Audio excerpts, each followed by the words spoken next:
Happy Friday, everyone. Week 11 in the Eastern Football League tomorrow, and we're certainly looking forward to all games across all four divisions, and we'll preview every single senior game across those divisions right here on the Friday preview, which is always all thanks to Inside Football, the magazine for the fair income footy fan. Pick up a copy at your local newsagents or download on your iPhone or iPad. I'm Ben Waterworth, and joining me this afternoon here at EFL House to preview all these games are three very esteemed men. One of them is Wayne Brasher. Hello, Wayne.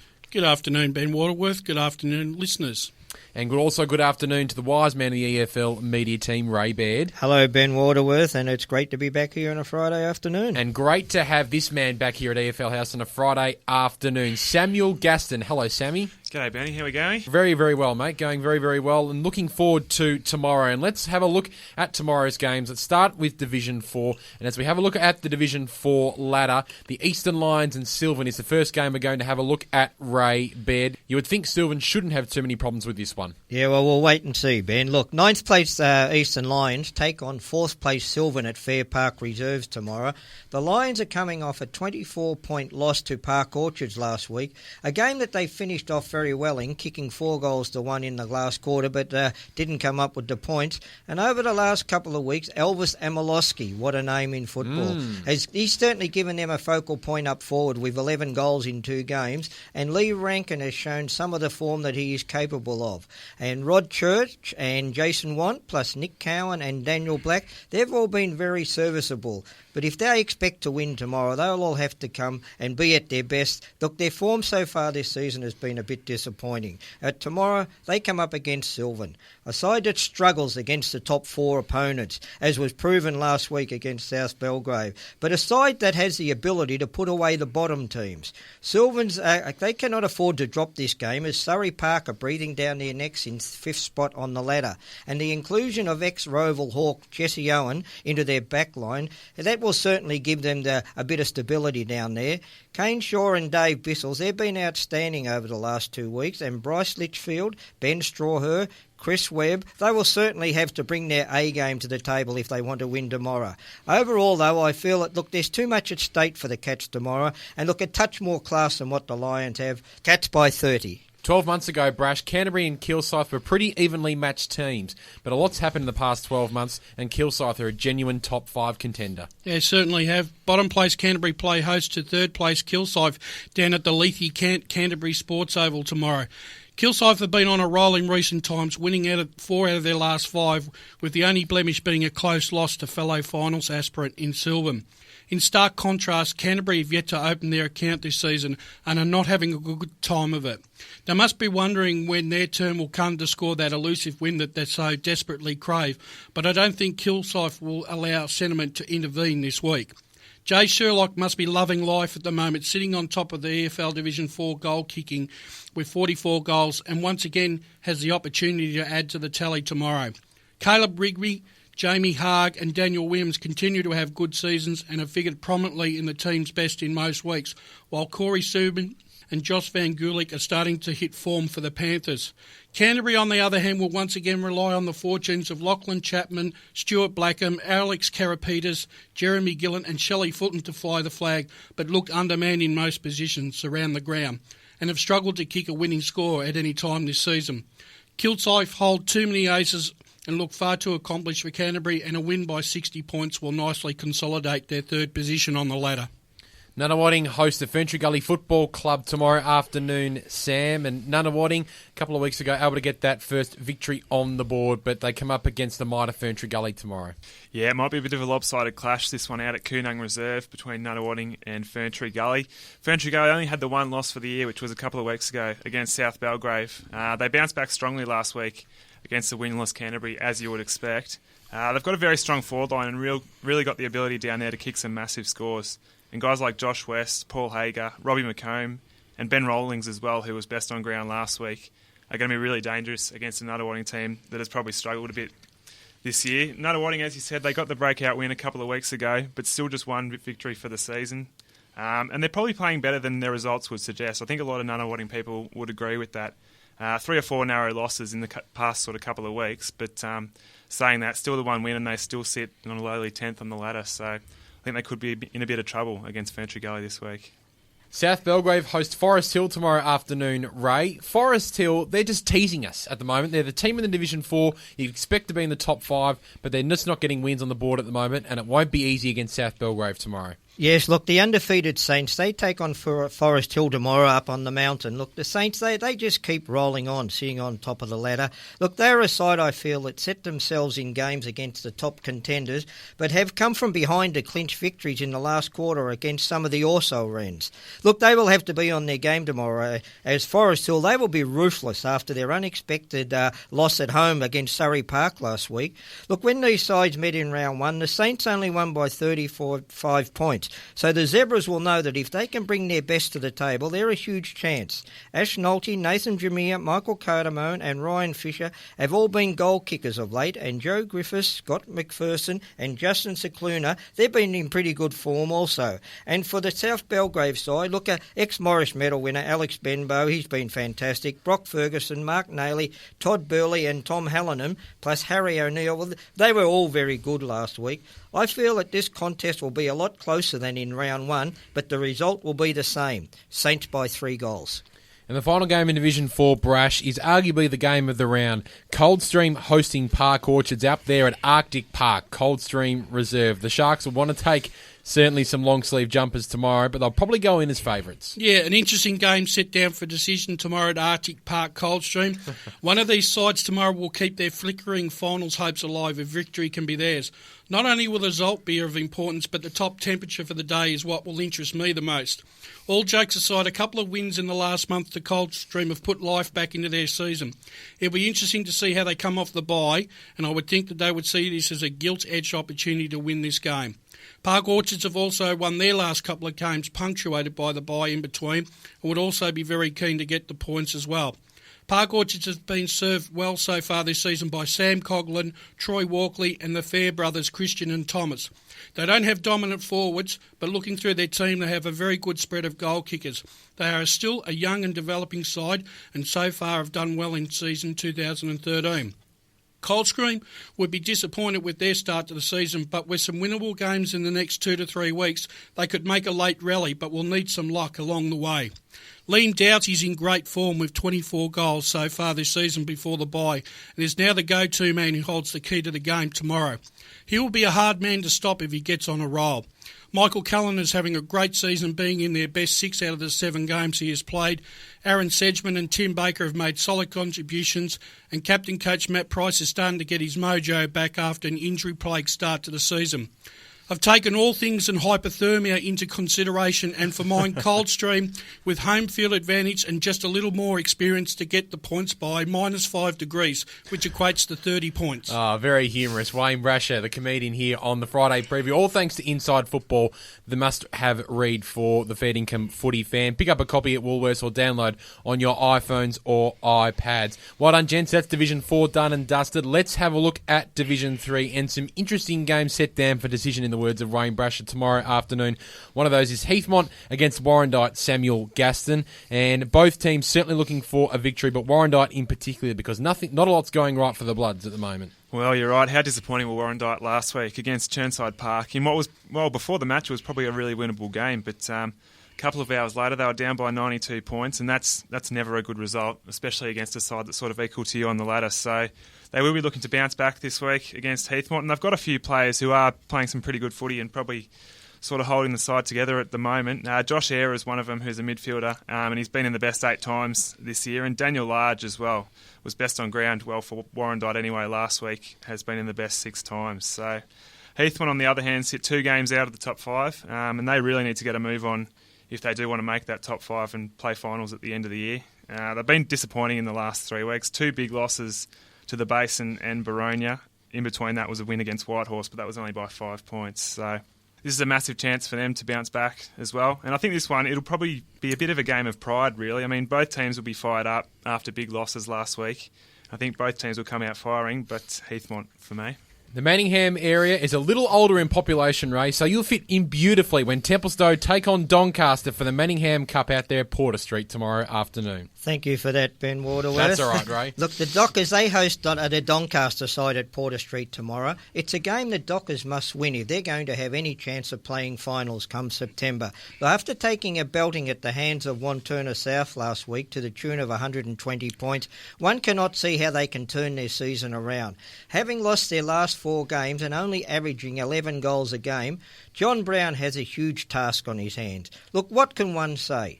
For them to defeat Doncaster tomorrow, they need to completely lift all over the ground, and they all have to arrive tomorrow with the attitude that they can win. And maybe, if they have a real red-hot go, well, upsets do happen.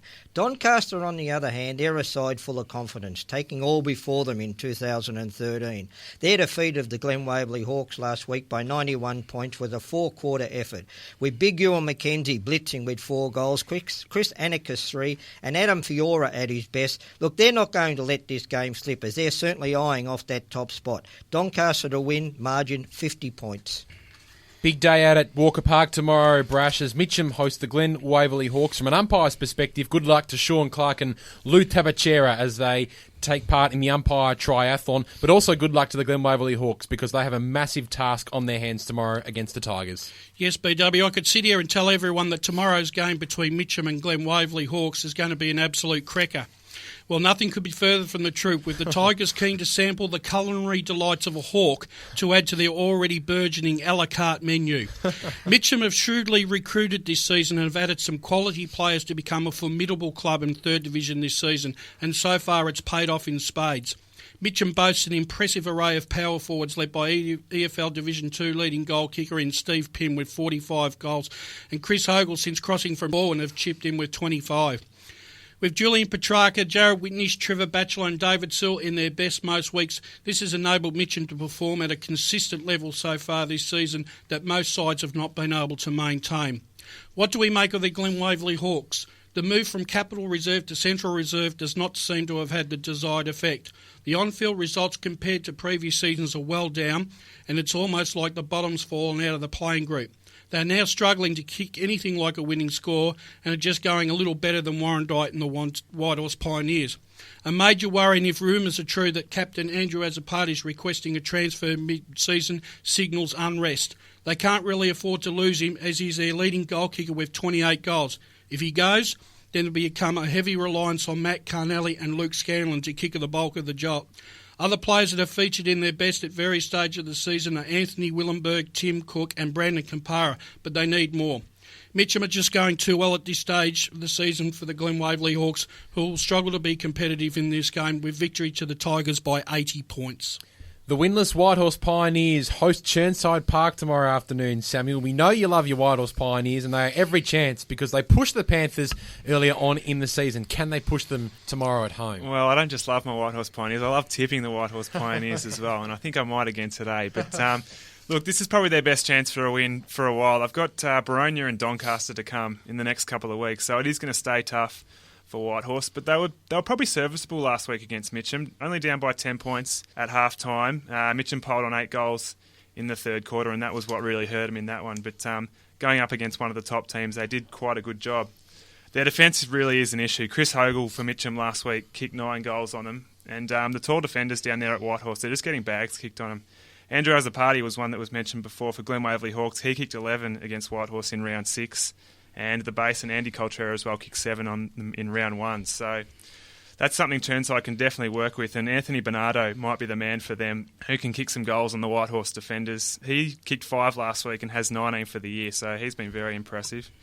As for Churnside Park, how convincing were they last week against Warrandyte? They were probably favourites for the match, but that margin of 92 points was really unsuspected, and they played really well in that one. So they'll be looking to carry a bit of momentum into this game, which is, to be honest, a danger game. They only beat Whitehorse by 1 point back in round 4, so the Pioneers will be fired up. I think they're due a win, and I'm going to tip them again. Very interesting clash out at Walker Reserve tomorrow, Ray, as Wantirna South host Ringwood. Wantirna South are hot to trot in Division 3, but the Redbacks are starting to find their feet, and they've won their past 3. Yes, and I'm going out to have a look at this You one, are. Ben Waterworth. Yes, it'd be worth the journey. Look, the rampaging Devils take on the roller coaster Redbacks at Walker Reserve tomorrow.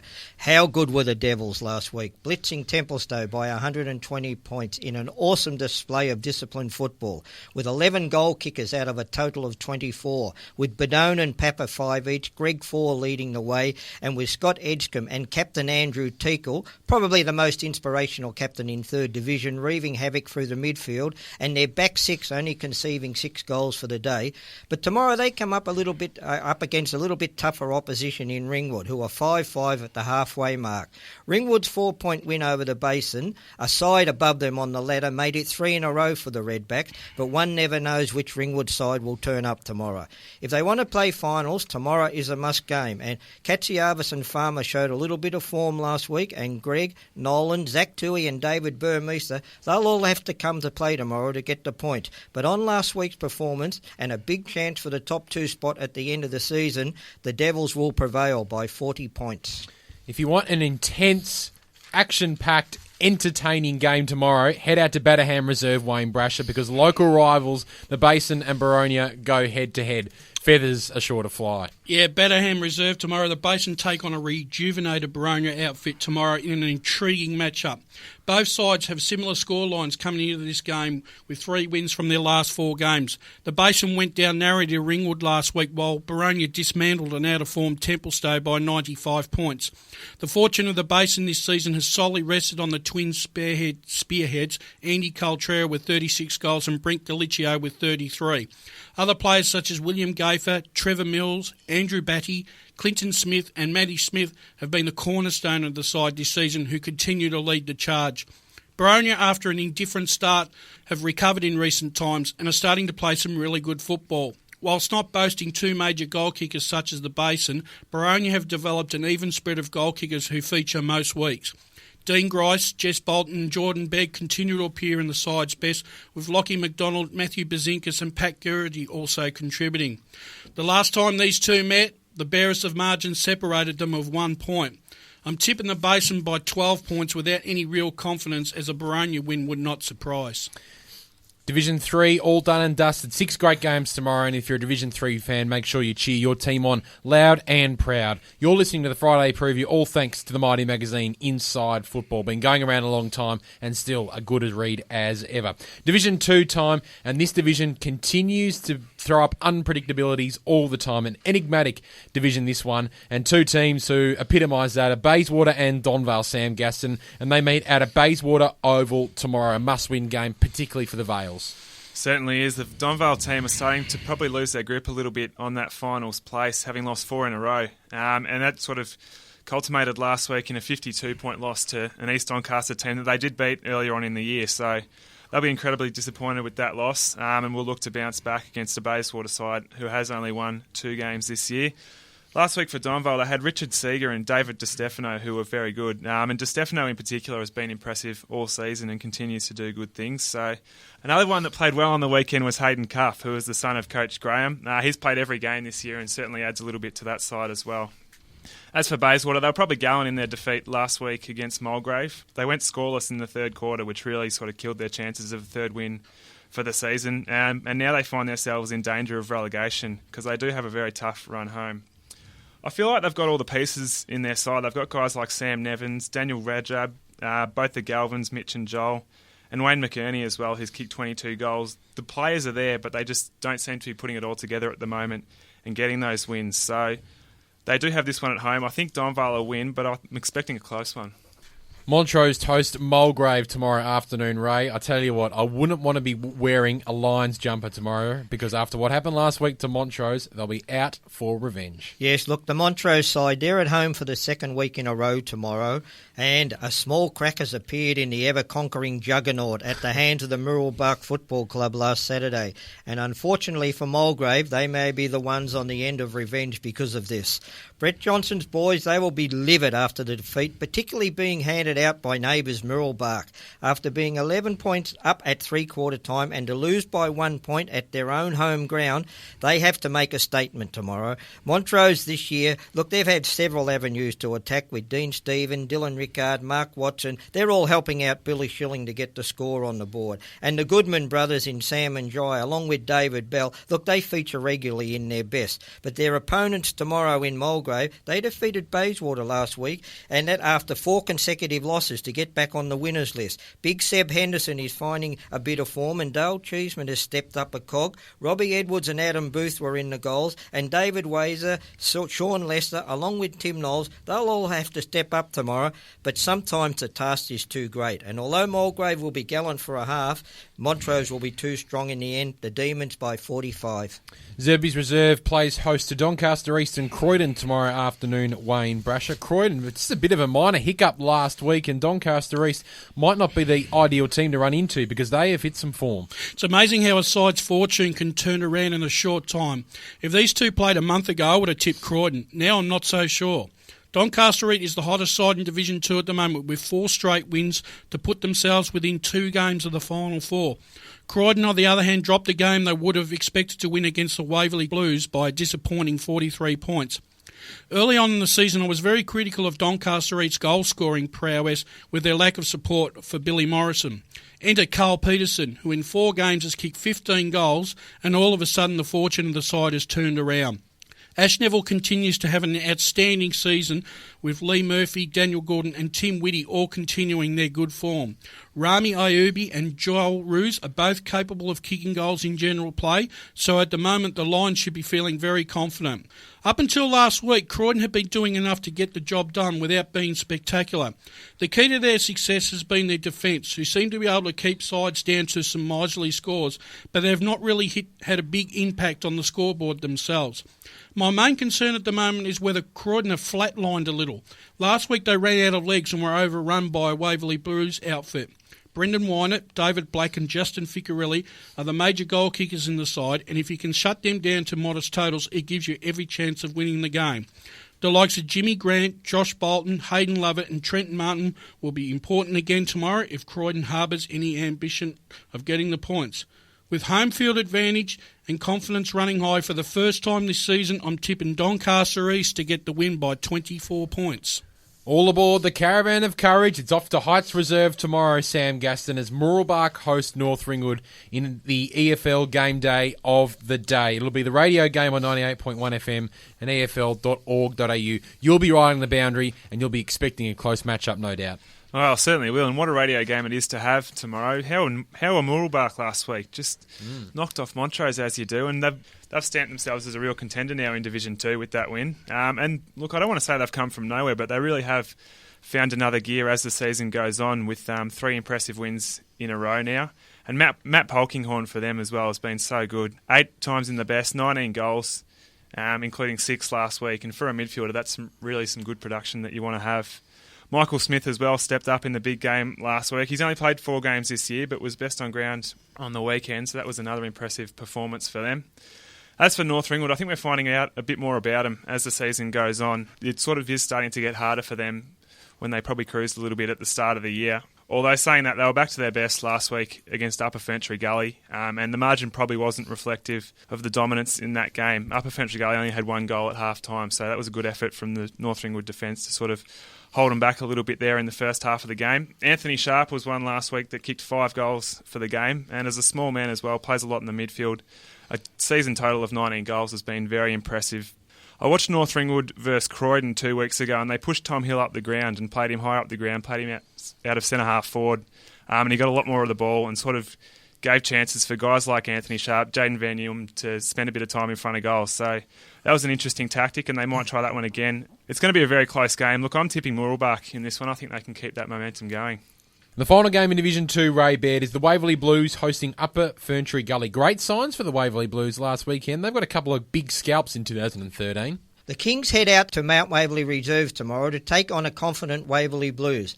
Upper Ferntree Gully went down to North Ringwood last week by 42 points. They're a side that rely heavily on Hickleton to kick their goals, but they also need at times to send him back. Ryan Minahan, Tim Risey and Adrian Tapscott, along with Tom Houston, usually have to do the brunt of the work to keep them in games. And I believe that Andy Heyman will have to devise something completely different to get the job done tomorrow.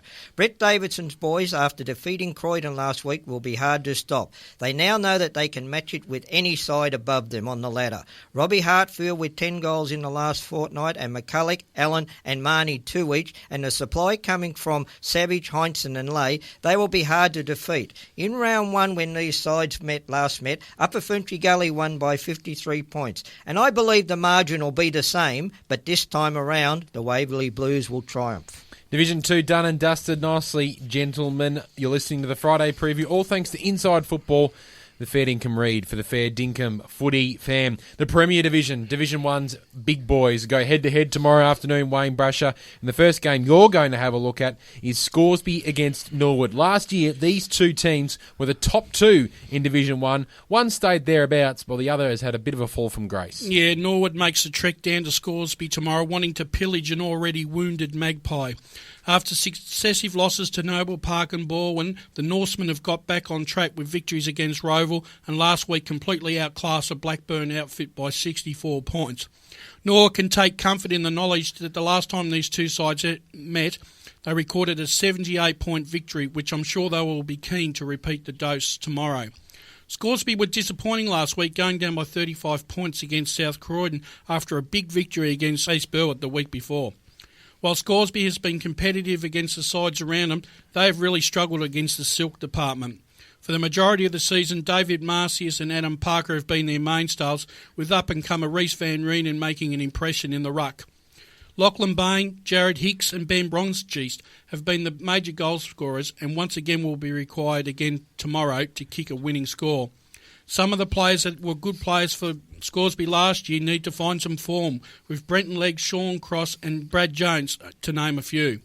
Norwood, on the other hand, have had an even spread of consistent players right throughout the season. The likes of Rhett Jordan and Brent English continue to lead the charge, with Matt Deckler having a fine season as well.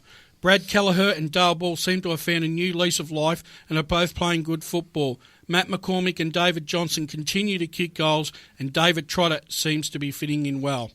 Norwood seem to have found their groove again and will continue on their merry way with a big victory by 80 points to further cement their place in the top four. One of your favourite teams, Sam, Blackburn, heads out to Pat Wright Senior Oval tomorrow afternoon to take on the might of the Bulls. And the last time these two teams met, Blackburn won. They certainly did. It was 5 points, the margin in favour of Blackburn back in round 2, but how much has changed since that day? Blackburn have lost 6 straight after sitting at 4-3, and one of them was Norwood last week by 64 points. They might have been expecting that one. Norwood are a very good side, but before that, losses to Rowville, East Ringwood, Lilydale would have all been very disappointing. Sort of sides that sit around them on the ladder, they would have been expecting to win probably 2 of those games, and they ended up losing all 3. So Sam McCauley is finding his feet. He's one of Blackburn's better players, and he was very good last week after a bit of a delayed start to the season. Tyler Faulkner as well, my boy off the halfback flank, just runs all day. You cannot stop him, and he was very good also last week apparently. As for the Bulls, well, they're just flying, and they're really sort of stamping their authority on the lower teams in Division 1. They're equal points with Norwood on 28, but their percentage is much higher than Norwood at 161. So that sort of indicates the pressure they're putting on those sides, and they are really winning games by big margins. Last week against East Berwick was a case of that, and it was a game that was probably never really in doubt. Chris Horton-Milne was best on ground in that one, and Bo Casson and Brett Dorr added 4 goals each. But look, you see different names pop up for Noble Park every week. They've got so many good players and plenty to fall back on. I think they'll beat Blackburn pretty easily. 2 teams have you seen recently in the past couple of weeks, Ray, are Lilydale and Balwyn, and they meet out there at the LSO tomorrow afternoon. Gee, Lilydale, they want to bounce back after last week. Yes, look, the Falcons, they're at home tomorrow against top-of-the-ladder Balwyn. Lilydale, they were disappointing last week against Roval, a team who were breathing down their neck for that fifth position on the ladder, and with no multiple goal kickers, they were very disappointing up forward. Their mids and half backs in Ryan Breeze, Jay Pumper and Ashraf Davies tried hard, but were completely outclassed by their opposition. Class midfield in Marcus Hodges, with a best-on-ground performance, was the only shining light for the Lilydale side. Simon Rourke would expect a much improved performance at home tomorrow, and it will need to be if they have any chance to defeat the Baldwin side. Look, the Tigers demolished a gallant Knox side by 101 points, exerting their authority in a quality fourth-quarter display. Luke Barker with 17 goals in 2 games, and Goebbels, Broadhurst and Ryan Amman amongst the goals last week, and Stephen Kenner and Jared Churgwin, they were at their best. Look, I can't see any opposition at the moment stopping this Baldwin side, but the Lilydale faithful, they'll turn out in full force tomorrow, living in hope of a miracle, but I don't think so. Tigers by 65. The Battle of the Easts and the Battle of the Woods. It's East Burwood against East Ringwood tomorrow afternoon, Wayne Brasher. 2 traditional rivals have been matching up against each other for quite some time, but they currently find themselves in pretty different situations. Yeah, in recent weeks I've had the opportunity to witness both sides firsthand, and as a spectacle, this game is not going to reach any great heights. There are only 2 outcomes to this game, and that is East Burwood to get their first win for the season, or what will be the winning margin if East Ringwood wins. At the start of the season, I don't think anybody would have thought that East Burwood would be winless, and for the majority of these games they would have been on the end of some heavy losses. East Ringwood started the season not much better, but had a run of 3 wins recently to get their season on track. However, 2 home losses against Knox and Vermont have seen them falter. Jason Kennedy, Mark Holland, along with Matt Mariani and Mitch Cosgrove, continue to give good service for the Rams, with Jaden Durman and Daniel Gribben being the leading goal kickers.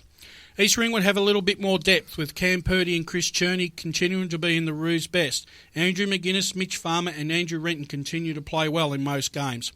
The loss of Joel Perry for the season is a blow for the club, but they should be able to cover his loss tomorrow. Another player to watch is Jaden Battaglini, a first-year player who shows a lot of promise. Even though the finals are out of the equation for both sides, pride is on the line, and I think East Ringwood will get the win by 30 points. They just seem to have a few more options around the ground. Super important clash for Knox tomorrow afternoon, Sam, as they host the Doggies, South Croydon, out at Knox Gardens Reserve. A must-win game if they want to play finals. Yeah, look, shapes is a pretty interesting game for both teams, actually. Both sitting at 4 and 6 and on similar positions on the ladder, with South Croydon just sitting a little bit above with the percentage there. And South Croydon, I would say, probably are the informed team. They had a good win against Scoresby last week, against obviously a team that is struggling a little bit, but still got the score on the board there. Nick Molnar was really one that stood out last week. He's been in the best 6 times this year, including 4 best on ground. So when he gets control of a game, he really does some good things down there. And Daniel Cogland as well is another midfielder who's been in the best 6 times as well. They seem to have even contributions from a lot of their players, and especially the goal kickers as well. They had 8 goal kickers last week in their win against Scoresby, so that was something that they'll probably look for again. And sort of, rather than relying on a couple of particular players, sort of spread the load a little bit. As for Knox, they were smashed last week to the tune of 101 points against Baldwin. I'm not sure how much you can read into that margin, because obviously Baldwin are such a strong team, but the Knox side really are struggling for consistency, and they've only won 1 out of their last 6 games as well. So they will be looking for a win to sort of, well, I wouldn't say keep finals hopes alive, but probably gain a little bit of respectability there. Sam Jeffrey is one that's been very impressive. He's been in the best 7 times this year, and obviously the skipper, Luke Williams, as well, is ultra consistent and always seems to come out with a good performance. So they'll be looking for big contributions from both those players if they want to win this game. I'm going to go for South Croydon in this one, in a close one, I think. And the final game we're going to have a look at on the Inside Football Friday preview is Vermont up against Roval. Ray, I saw you welling up with tears at how proud you were of Roval's performance last weekend. But will those tears turn to tears of disappointment tomorrow afternoon? Yeah, well, look, the Eagles, they're back at Tarara Road tomorrow, taking on a confident Roval Hawks side. Look, when these sides met in round 1, well, we all know what happened, a 6-point win to the Hawks. Look, Roval, they're very good coming off a 54-point win over Lilydale, as you mentioned, Ben. That was at the Knox Gardens Reserves, where they are actually undefeated. A game where Cody Morris with 7 goals, Matt Davey 3 and Mitch Garner with 2, that they certainly gave them the goal-kicking power. And Alex Frawley, Troy Allen, Matt Jackson and Gav Willoughby, they all took care of their immediate opponents. And Sean Elson did a job on match winner Ben Waitman, which which probably earned him the job tomorrow on Tom Schneider. But winning at Vermont is always difficult, with Baldwin the only side to do so in 2013.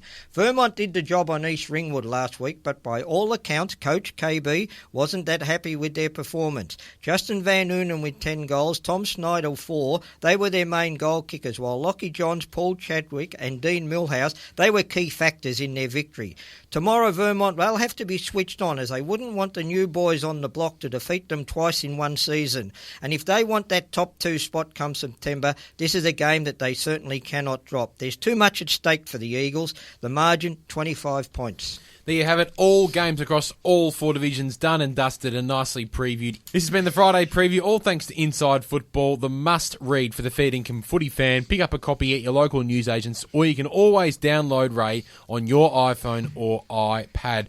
It's been a pleasure to have you 3 gentlemen in the panel here at EFL House this afternoon. Wayne Brasher, enjoy Vermont and Roval tomorrow afternoon. Thank you very much for having me, Ben. An absolute pleasure. Ray, look, I'm sure you're looking forward to heading out to Wantirna South and Ringwood at Walker Reserve. I will, and come Saturday night, we'll just let everybody know how much we do know about these previews.